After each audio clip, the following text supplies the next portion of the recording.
Thank you. It could just mean I'm a joke. I mean, right? I mean, very entertaining could mean I'm a joke. So, I mean, you could take it a number of ways. Thanks for being here today. I did see a palm tree out there today. I left Phoenix the other day to come here. And I was like, oh yeah, palm tree. This is supposed to be nice and warm. So thanks for being here. Thanks for being inside. And we're going to go on a little kind of around the world or tour today. And I originally called this presentation Postcards on the Journey. And I remember that I thought, wow, that makes me sound really, really old. I changed it to Snapshots on the Journey, and I'm not sure really I got past like 10 years away from postcards. I'm not sure there've been like Insta Reels on the Journey or something like that, but just using various places to highlight some of the things I think are important for the dairy industry and for you guys. Anybody here been to Plymouth, Wisconsin? Plymouth, Wisconsin? A couple folks? I would say that somewhere between, people are very secretive or private about their capacity, which I understand. I would say that somewhere between 1 billion and 2 billion pounds of cheese pass through the town of Plymouth, Wisconsin every year. And on the side there it says cheese capital of the world. They don't make much cheese in Plymouth. They cut, wrap, slice, dice, shred it. And what companies are in Plymouth? Sargento, you've heard of them, right? Probably heard of Sartori. Who here has heard of Great Lakes Cheese and Masters Gallery Foods? A couple of folks. If you buy private label cheese, you're buying, they make it. They do Kroger and whatnot. They do all kinds of private label. If you eat at Chili's, a lot of restaurant cheese. And so these are the companies that make Plymouth go. And we don't often think about cheese and innovation in the same sentence, but we've actually seen a lot of innovation, and a lot of it's actually come from Plymouth, Wisconsin. So in 1976, a guy named Mr. Baker he invented string cheese. Kind of a, it's all over the, I'm not sure how it started, how quickly it got big, but string cheese was invented in Plymouth, Wisconsin in 1976 by Mr. Baker. That company was since sold to Sargento. That zipper pack on the Sargento cheese, that was 1986, first of its kind to be used in the retail dairy industry. Convenience. The shingle pack, so if you buy natural cheese in the deli slices, that was invented by Sargento in 2000.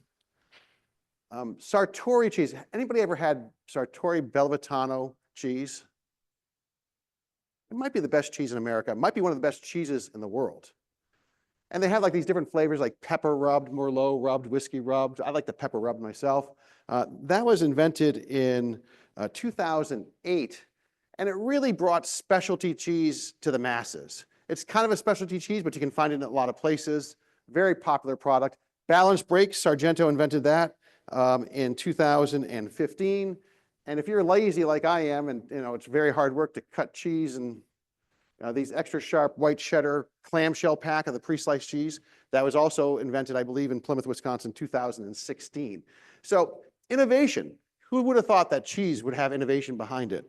But I think it's one of the reasons that cheese consumption keeps growing.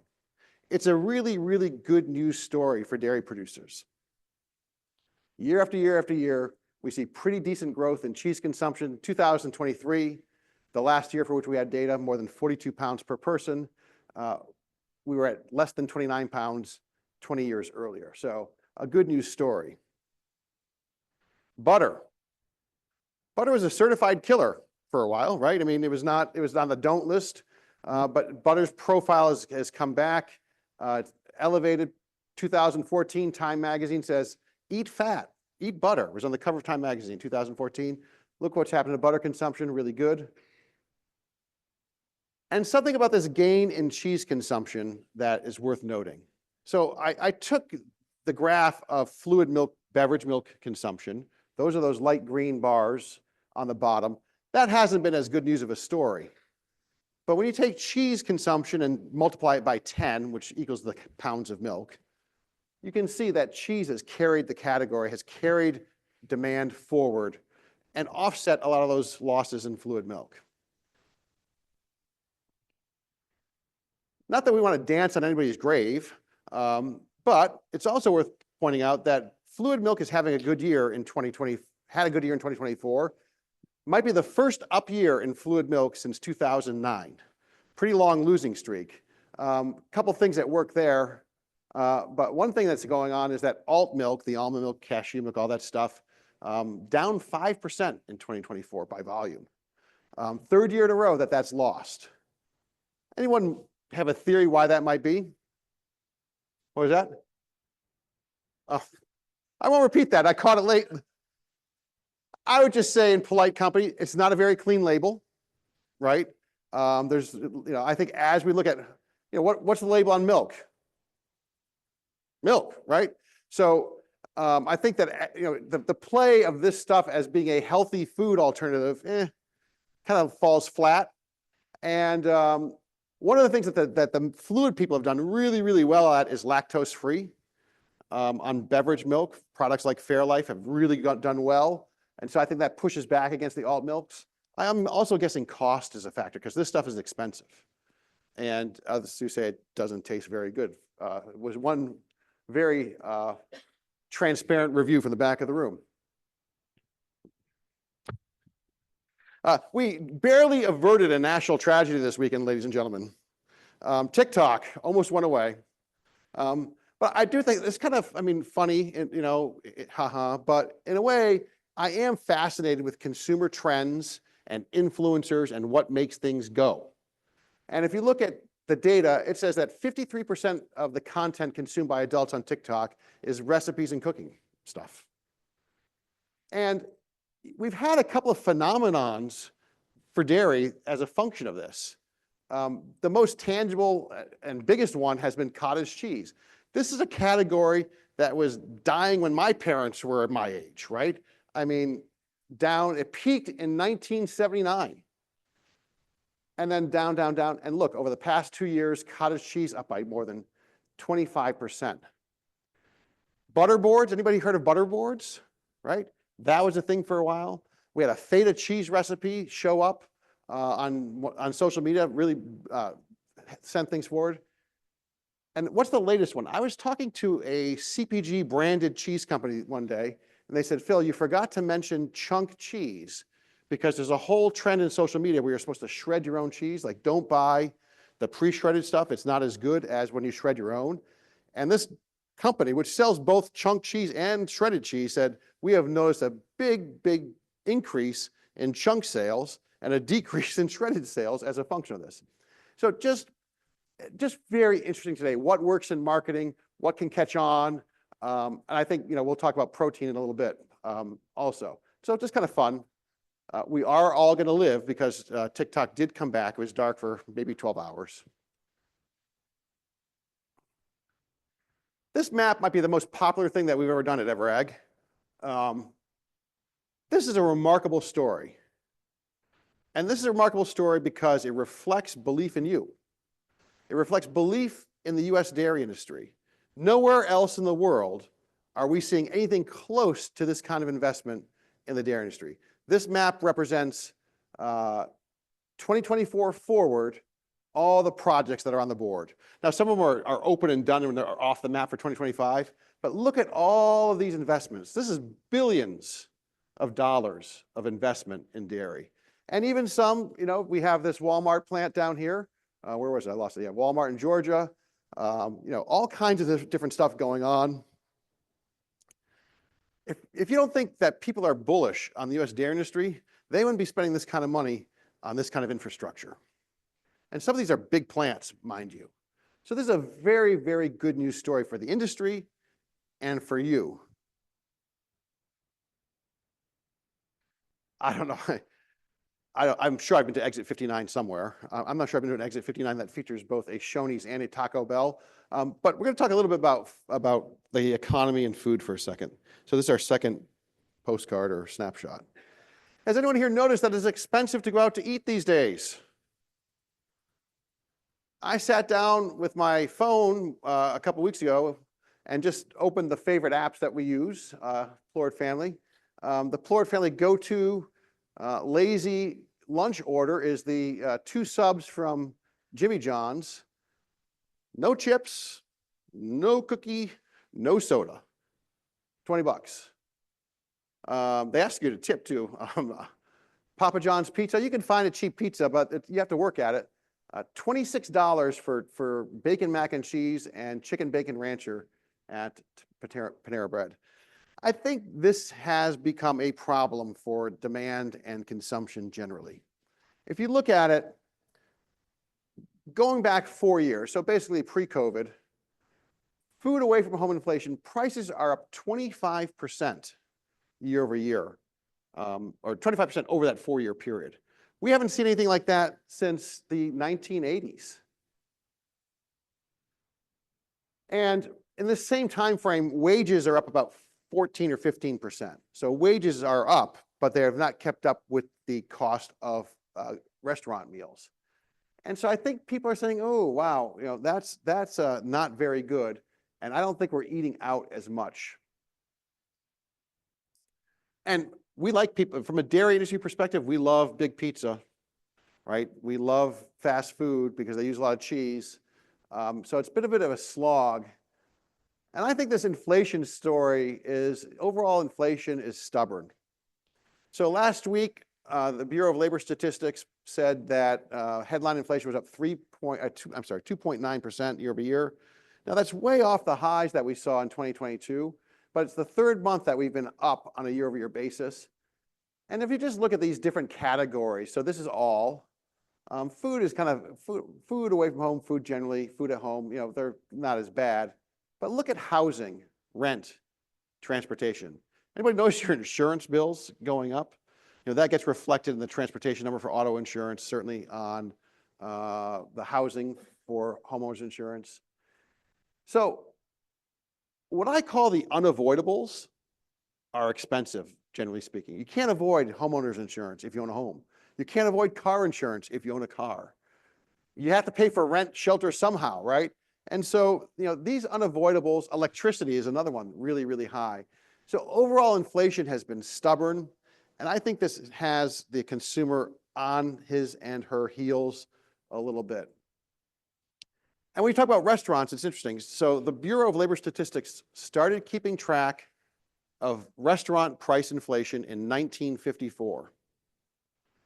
And in the 70-ish years since, there's been not one single month, not one month ever, where restaurant prices were down on a year-over-year basis. They've never gone down from last year's levels in the aggregate, right? So if we're waiting for restaurant prices to come down to fix this problem, well, that's not going to happen in all likelihood. Now we can see inflation moderate, wages catch up, we see deals, all those sorts of things. But I think this is still a headwind for the average, for the consumer. Credit card debt, pretty massive. 1.17 trillion as of Q3, up 8%. Delinquencies at levels not seen since 2011. We're seeing a lot more use of these buy now, pay later schemes or gimmicks or programs. They're technically not credit, so they don't show up in the credit data. But have you noticed, you can buy anything on a buy now. You can buy a T-shirt at Target online, and you get a chance to spread it out over 4 payments, right? Well, over the holiday season, 18.2 billion, according to Adobe, about 7.6 share of all transactions for BNPL. And if you look at this, the most common types of products bought with buy now, pay later, look at groceries.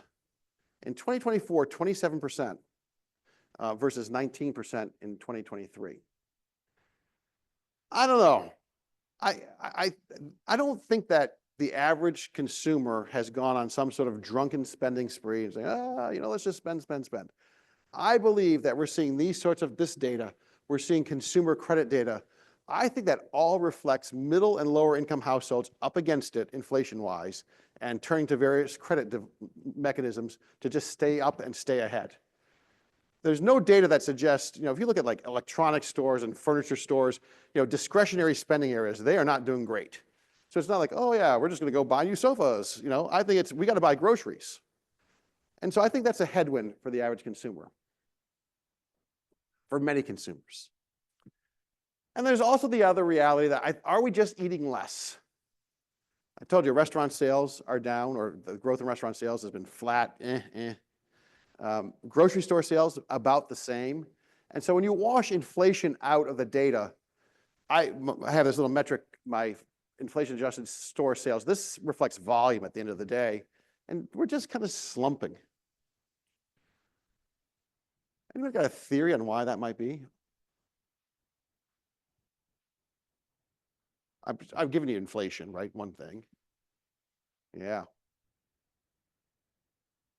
That's who's that on the far side over there? Jim Gaffigan, or 3/4 of the comedian formerly known as Jim Gaffigan. Kelly Clarkson in the middle. Oprah, of course, is always on the latest fad. This Ozempic story is a big deal. We don't know for sure how many people are using GLP-1 medications. 1 in 8 have tried it according to the data. Maybe 1 in 10 at the most are using it. It's hard to tell exactly, but it's being used. And the interesting thing about it is that these medications are very, very effective. They work. So right before the new year, Cornell University and a group called Numerator published a study going over a lot of things with GLP-1 drugs. But one of the things they discussed was that the average GLP-1 user is spending 6% less in the grocery store and 4% less in restaurants on food. And so, yeah, if you go to 1 in 10, it kind of washes out to being maybe 0.5% overall. But it's a headwind, right? It is a headwind. And who here believes that we won't be seeing more use? I mean, well, it's a bad way to phrase the question. I don't believe that we're going to see less use of these medications going forward. They are going to get easier to take, and they are going to get cheaper. And so, we could find out some devastating side effects. The story's maybe not all baked in, but this is a big story. And when you look at it, I perked up on this story somewhere in 2023 when Doug McMillon, the CEO of Walmart, and when Doug McMillon talks, I like to listen because they know a lot of things. When the CEO of Walmart on an earnings call said, we've noticed that the people that are picking up GLP-1 medications in our pharmacy are spending less on food on the other side of the store. Interesting. And the snack food companies have been under a little bit of attack for this as well. Morgan Stanley a year ago forecast that the change in consumption by 2035 for a lot of different products. Now this is just a forecast. Who knows if it's right? But I'll tell you that fast food is, if you look at, this is specific grocery items or different specific, if you look at just broadly, fast food is #1 on the hit list, just generically. And if you look at this list, ice cream is always in the bad zone or in the loser zone. So this says, Morgan Stanley says that by 2035, ice cream consumption in America will be down 5% or more because of GLP-1 medications. In a coincidental story, Breyer's ice cream is for sale. Unilever is selling its ice cream business. Coincidence or not. And so you look, frozen pizza, cheese isn't too bad, but that's sort of where, the cakes and pastries, the chip people, they're all looking at maybe some problems with demand. But this isn't necessarily 100% a bad news story for American dairy farmers or the American dairy industry. So another snapshot. This was taken at a Walmart in Kansas City area. And so I walked in the door and I was on the pharmacy side of the store, walked in the door, first thing on the left, a whole wall of Core Power. There is nothing accidental about the way Walmart or any other grocery store merchandises things. It was not just like, oh yeah, I think we'll put this up front, right? This is high traffic, high volume, high profit real estate. And what does every one of those bottles say? What word is on every one of those bottles? Protein, right? It's funny. It's one of these days I'm gonna get handcuffed for taking pictures in grocery stores. On Saturday, I was in Phoenix, and I walked into Walmart in Phoenix, and I walked in on the same side of the store, and it was on the right. It was a right-hand store, as they say, but the same thing. It wasn't all Core Power, but it was pure protein. It was all kinds of different. It was Quest Nutrition had a big thing going on, Premier Protein, the Quest chips, all that stuff, all protein. So yeah, behold the power of protein. We see very high prices for dry whey. Record high prices for whey protein isolate. You can't find it really when you talk to people out there in the trade. WPC 80 very well. The sweet dry whey market is a little prone to boom and bust, but these high protein powders are really selling well, and they're selling well even at high prices in a tough economy. If you look every month at some of the most popular people that are gaining traffic in the retail world, gyms are gaining traffic. Some people call it like the third place to hang out. You go to work, you go home, and you hang out at the gym for certain generations. Well, look at this. This is a product called Boost. It's made by Nestle. And look at the way it's being marketed on Amazon. Promotes natural GLP-1 response. So there's a whole, and you're going to start to see them if you pay, if you're a geek like me, you've seen them already. I call them Ozempic ride-along products. Because the challenge in a world of these GLP-1 medications is nutrient density.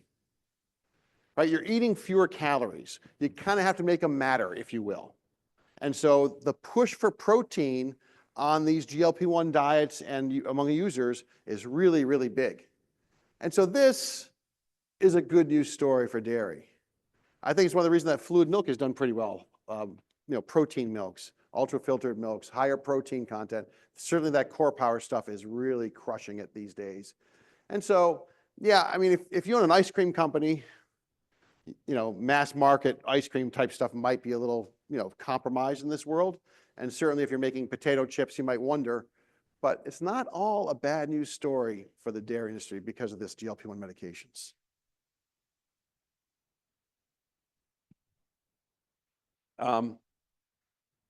This next snapshot, taken in the town of Newhall, Iowa. It's about 25 miles west of Cedar Rapids. This is my brother-in-law, Ron Frank, his wife Joan, a couple of my nieces and nephews, and niece. And I want to talk about technology a little bit and on the farm. And I think when we say the word technology, right, we don't think of a zipper pack for cheese as technology or innovation, right? And I know that robots aren't new in the dairy industry, but I've learned a lot more about them in the past few years because my brother-in-law, Ron, his 225 cow-ish dairy was ruined in the summer of 2020 by the derecho. Remember the big winds that came through Iowa? Flattened his farm, totaled, done. And so he said, we're going to take this and make it an opportunity to install some robots. And what I find interesting, and I know very little about this, you guys know more about this than I'll ever know. But we started talking one day about the monitoring technology with the cows and all that stuff. Okay, that's interesting. But then the whole tension, if you will, between nutritionists and herds people and dairy producers around, what's the appropriate amount of pellet feed to give a late lactation cow to convince her to get across the barn, but not to feed her too much, right? That's kind of nuts when you think about it, right? I mean, you think, oh, just shovel feed in front of the cow, right? So dairy farms have amazing bits of technology all over the place today. Some very sophisticated, some maybe not as sophisticated, but dairy producers are doing a great job of pushing the envelope and driving forward. It may not be as exciting as an Apple Watch, right, in terms of innovation, but these things keep going. And I love this graph. This is fat test, US-wide, high, low, average. The average fat test, we don't have the December data, or I haven't been able to process it. Through November, I believe the average US fat test was 4.2%, compared to 3.75 in 2015. Why did this happen? Let's just start with that basic question. Why did this happen? Think back to our butter consumption graph, right? We told dairy farmers that fat is valuable, right? $3 butter. And so what do dairy farmers do? We're going to make more fat, right? And not only just a little bit. And they're doing it with genetics, right? Some is just old-fashioned switching breeds. I get all that. But genetics and then genomic testing, accelerating generational change, because we know it caps productivity. All these things are really kind of amazing. The old highs So the low month in 2024 was equal to the high month in what? Let's say 2018 on fat test. That's nuts. But it shows that you guys and gals get it, right? The market said go here, you went there. I don't see this going away anytime soon. And we could show the graph of just basic productivity on the farm, milk per cow, and that's a pretty impressive graph as well. In terms of farm income, this is not dairy farm income, this is generic farm income. Farmers are not, they're in a pretty good place. For dairy farmers, I think 2024 was a good year. Again, on paper, by the high level math. 2025 is shaping up to be pretty good. We'll talk about it in a second. So this is in pretty good shape. If you look at things like debt to equity ratios, they're also pretty healthy, under control for the farm sector. There's a lot of wealth out there. Iowa farmland has kind of tilted a little bit the last couple of years. And certainly, it's held up better than the price of corn, which I think is interesting. And I don't know, the lower quality land gets dinged a little bit in these situations. The high quality land is still selling. It's selling for cash, as best I can tell, in places like Iowa. It's the neighbor. But then I thought about this one day, selfishly. So my mother-in-law owns 140 acres. So my brother-in-law's farm is situated on a 160-acre plot. My mother-in-law still owns 140 acres. Benton County land is about $12,781 per acre. So that land is worth $1.8 million roughly. So how many 85-year-old couples out there in Iowa with this is a small farm by Iowa standards today. She's a millionaire, right? Now, again, you can be land rich and cash poor. I'm not saying, well, go on a cruise. It's all great. I'm not, trying to, make light of the day-to-day struggle of income. But when it comes to wealth and the stability of the farming sector, there's a lot of that. Here's the selfish part. So my wife has 4 siblings, so there's 5 children. And so it kind of works out to like 350 grand, right? What's the lesson for Phil there? I know, be grateful. I understand that part. And we're not rooting for anybody's demise. Marry someone with fewer siblings and more land, right? That's sort of the... Anyway, so this is me in Amsterdam at some sort of tourist trap cheese shop. Let's talk about international things for a minute. This is a great news story for the USDA industry, folks. Europe, think back 10 years ago, 11 years ago. What were we talking about at these meetings? We're talking about Europe and the end of quotas.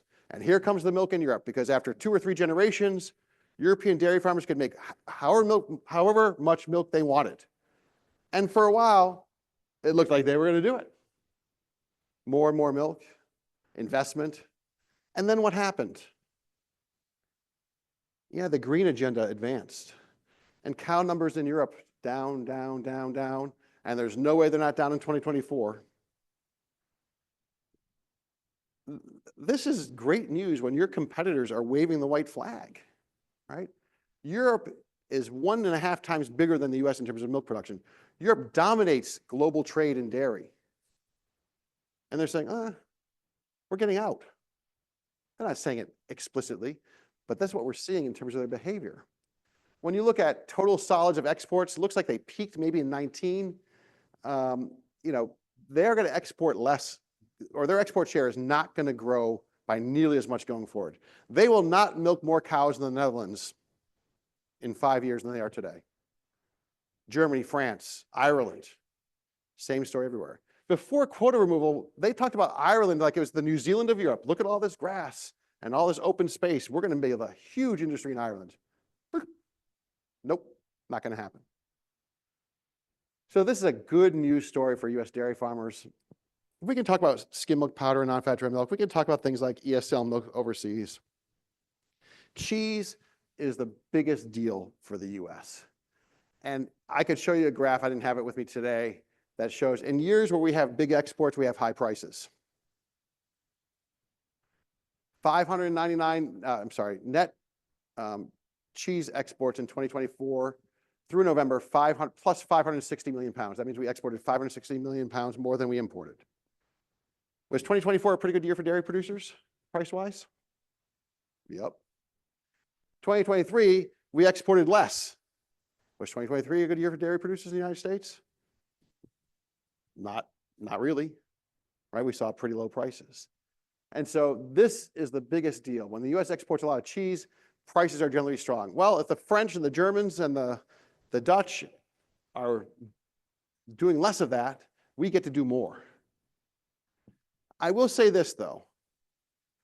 Like anything else in the financial universe, I believe exports have higher reward. I believe exports have high reward. When you have high reward, what else do you have? You almost always have high risk, right? And so I think we have volatility associated with this in the sense that when we're exporting a lot, we have really, really good prices, and we don't, what do we do with the extra cheese, right? Well, it ends up in Chicago, and we have a $1.45 cheese market. But if you go back, look at how many years have we fallen in exports? 2016 wasn't good. 2023 wasn't good. Other than that, pretty good. So as of about 1 o'clock, Donald Trump returned to the White House as President of the United States. And I think that for all the words and words and words that have been written, all the talking and talking and talking, I don't think Donald Trump's that hard to figure out. This book was written, does anybody know when The Art of the Deal was written? Want to take a swing at it? It's 1987. Okay, 1987. The essential Donald Trump handbook, because everything Donald Trump's, it hasn't changed since 1987. These are quotes from this book. Does this sound like the same man who came back to the White House today? Absolutely, right? Leverage. I love the one. A little hyperbole never hurts. Here's what I believe. Donald Trump believes that that Canada, China, and Mexico need the US more than the US needs China, Mexico, and Canada. I think it's that simple. Now, he's not asking us, the dairy industry, like, oh, you know, that about Mexico, you know, we do send them a lot of cheese and milk powder, just so you know, we kind of need them. But writ large, I think this is Donald Trump's overall negotiating policy. We'll see what happens in the next few months. I think the biggest thing to expect is that we're going to see volatility, right? We're going to see a lot of pounding of the table. We're going to see, it happened the last time around. It's going to happen again. Complicating things a little bit is that the US dollar is making new highs. Gained 7% in 2024. Mexico, Claudia Sheinbaum was elected June 1st, 2024. Peso went down like 12%. Peso's down 17% versus, lost 17% last year. So our best customer in the world has less purchasing power. Now, they need our cheese, I think, but they can't afford as much maybe in a world where the peso is beat up a little bit. If you're going to look at one graph, you said, hey, I want to forecast what's going to happen in the cheese market, the dairy industry, the next whatever. This is the most important graph of 2024, and it's going to be the most important graph in 2025. The battleground is for mozzarella cheese into Asia. Who can get that sale? And if the US is 25 to 30 cents cheaper than Europe, we win the sale. And if it's the other way, if we're inside that zone, Europe gets the sale. So if you look at it last year, or 2023, we struggled with some exports a little bit. We were winning exports here. We won exports here. We lost exports here.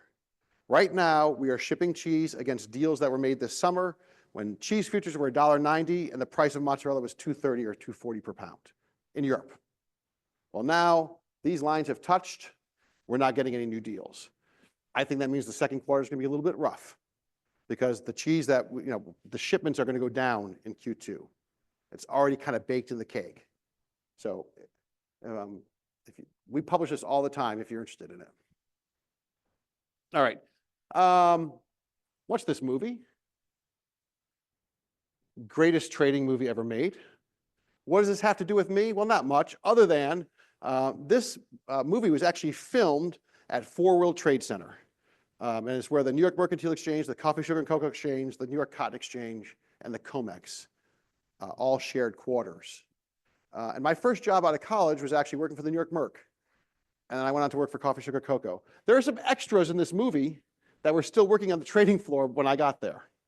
All this, we're going to talk about risk management for a minute. It all started in 1993 in New York at Coffee, Sugar, Cocoa.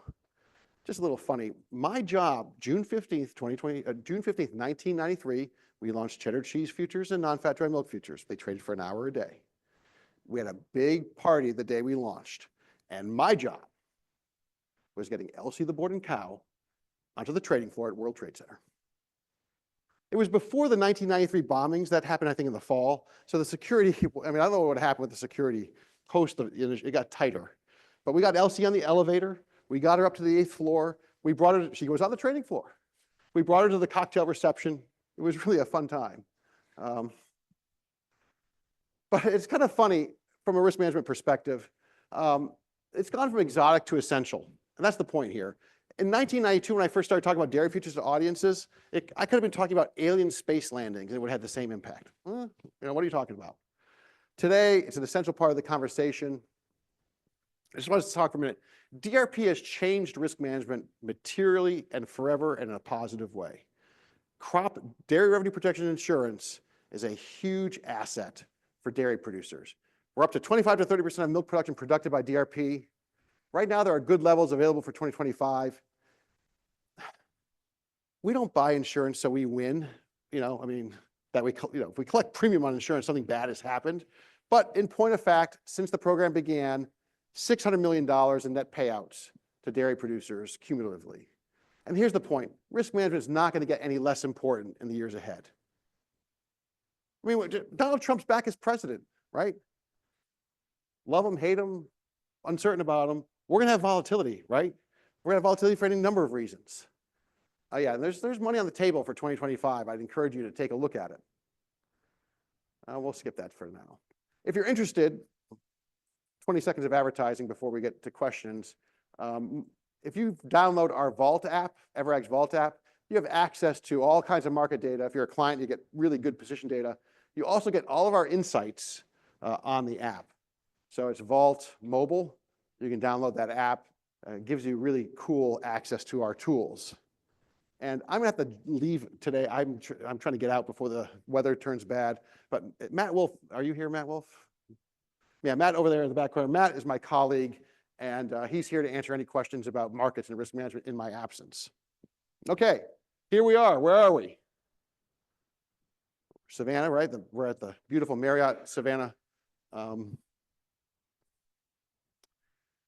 U.S. dairy industry, this is my concluding slide. The U.S. dairy industry appears positioned for long-term success. No one can touch what our producers in the industry can do. Go back to that map. No one is even close to what we can do. And you guys and gals, our producers, are willing, ready, and able to feed people all over the world. And you're going to have the opportunity to do it. And for that reason alone, the future is bright for the dairy industry.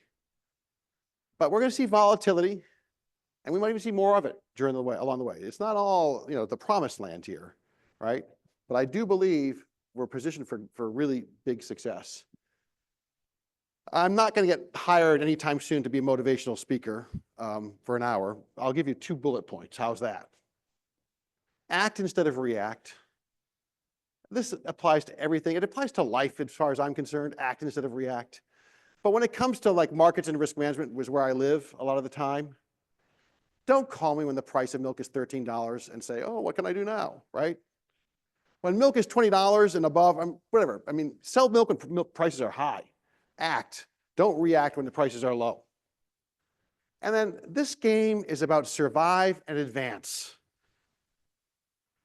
That's not very exciting. I get that, right? It's not like, woo, soar, right? It's survive and advance. And that's really the goal. Survive and advance, survive and advance, survive and advance, right? Little victories, singles and doubles. And that's across your entire operation. It's not just risk management. It's across a lot of things. If you start thinking about it in terms of survive and advance, I think it helps go a long way. We have 5 minutes for questions. We could do like a fire walk, like a Tony Robbins thing here with these last 2 bullet points, but we'll just go to questions. Yeah, questions. a little prerogative. I'll start. So, Phil, we're a fluid market here in the Southeast. What are your thoughts on the future of a high class one utilization market like ours? Well, I think the advantages that the Southeast has is that we're going to have more people, right? I mean, people, people here, we may not see it as an advantage from a urban-rural thing, but more people I think is helpful. And I just think, I mean, just look at what Walmart's doing, right? A huge investment in this region. I think that speaks well for the prospects. And I'd feel better about fluid milk. Cereal sales, which is usually cereal sales still stink. They're down 3% in 2024. So if you draw the map of the line of fluid milk and cereal, they're the same line. So that's troubling a little bit. But I think this protein thing, I think these ultra filtered milks, protein milks, all these things, and the demise of alt milk, I think speaks, to stability, certainly, if nothing else. So I'm pretty, and remember I said I listened to Doug McMillon, so Doug McMillon or somebody decided to build a plant in Georgia. I would take that as a positive sign. Any other questions? Yes, right here. Hold 1 second. Let's run the mic.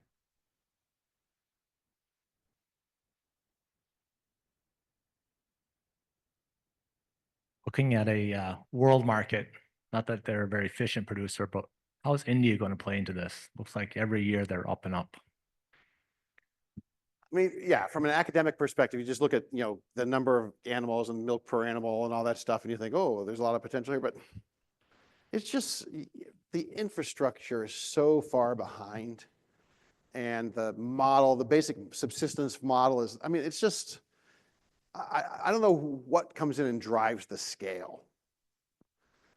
And the weather is brutal. So I mean, India has been very content to be self-sufficient on milk or dairy, and I don't really see that changing. They've done it even as their population has grown. They don't seem to have a lot of ambition, certainly not to import, and then probably not to export. So I'm not bullish on India, just the way I'm on South America. South America, Brazil's short, Argentina's long, the next year it's reverse. I think Africa's interesting to watch because there's so many people, but again, you have zero infrastructure, both on the consumer side and the producer side. So I think we're a long way. Like Middle East, you have some people with a lot of money trying things that are interesting, that could work. But I'm not really bullish on India. Oh, we got time for one more. One more. Q2 said it's going to be down. What happens when California starts reporting that they're off 5 to 8% when they actually update that data? Well, yeah, the HPI story is kind of out there and is interesting. So they were down 9.2% in November, I think. I think December will be as bad. It seems like we're over the hump, at least for the real near term. But yeah, we don't know the knock-on effects, right? Missed heats, abortions, all those things into the summer. I read in the milkweed, I think that he said that we're gonna be down 20% in California. I'm not sure I'd buy that. I don't know what's gonna happen. I think that right now there's some HPI premium in the non-fat market for sure. It's a story that's gonna be with us. Well, I think we missed the magnitude and the duration in California because everywhere else this thing came through, we lost 1% of milk and we moved on, right? And California has been worse, but we're at 700 and something farms in California have had it. Most of the milk has been through it, if you will. So I'm not gonna say it's nothing, it's definitely on the watch list, but I think by now the California, we know a lot. We don't know the secondary effects. All right, well, thank you very much for the invitation. Thank you for your attention today, and thank you for being here. Round of applause for Phil Plourd.